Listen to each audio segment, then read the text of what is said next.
وہ پوچھتا ہے حضور فقہ کیا ہے اور کون یہ لکھتا ہے کہ کیا فقہ میں کیا لکھنا چاہیے کیا نہیں لکھنا چاہیے؟ جو اسلامک فقہ نہیں ہے.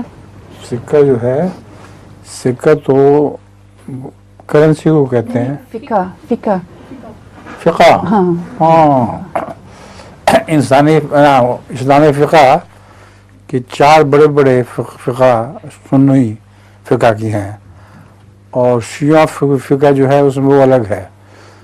جو سنی فرقے ہیں ان میں حضرت امام مالک کی فقہ ہے، وہ مالکی کہلاتے ہیں. حضرت علامہ شافعی کی فقہ ہے، وہ شافعی کہلاتے ہیں. حضرت امام ابو حنیفہ کی فقہ ہے، وہ حنفی کہلاتے ہیں. حضرت امام حنبل کی فقہ ہے، وہ حنبلی کہلاتے ہیں. یہ سارے اجتہاد کرتے ہیں حدیث سے، مگر بعضوں کو بعض حدیثیں پہنچی ہوتی ہیں اور بعضوں کو بعض دوسری حدیثیں، تو پھر اس لیے اختلاف بھی ہو جاتا ہے. پھر نتیجہ اخذ کرنے سے حدیث کا ان کو آپس میں اختلاف ہو جاتا ہے. ایک یہ نتیجہ نکالتا ہے، دوسرا نتیجہ نکالتا ہے.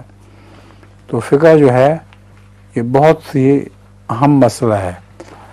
فقہ کے ساتھ حضرت امام ابو حنیفہ کا واقعہ ایک ہے کہ ایک دفعہ انہوں نے رویا میں دیکھا کہ میں نے حضرت صلی اللہ علیہ وسلم کی قبر کھود دی ہے، اور اس میں سے بعض ہڈیاں اچھی ہیں، مجھے اچھی لگتی ہیں، وہ رکھ دیتا ہوں، اور بعض ہڈیاں ایسی ہیں جن کو میں باہر نکال کے پھینک دیتا ہوں. تو بہت ڈرے اور بڑا سخت روئے کہ میری پتہ نہیں کیا شامت اعمال ہے، تباہی آ گئی ہے. اس پر ایک تعبیر والے سے پوچھا تو اس نے کہا آپ کو تو مبارک ہو.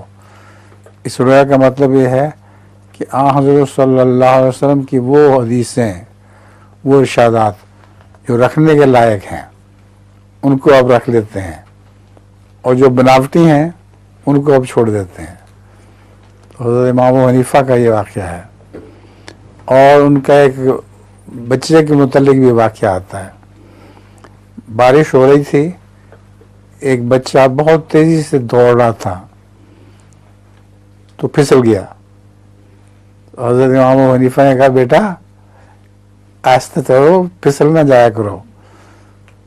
تو اس نے مڑ کے کہا امام صاحب میں پھسلا تو میں ہی پھسلوں گا، اگر آپ پھسلے تو ساری قوم پھسل جائے گی.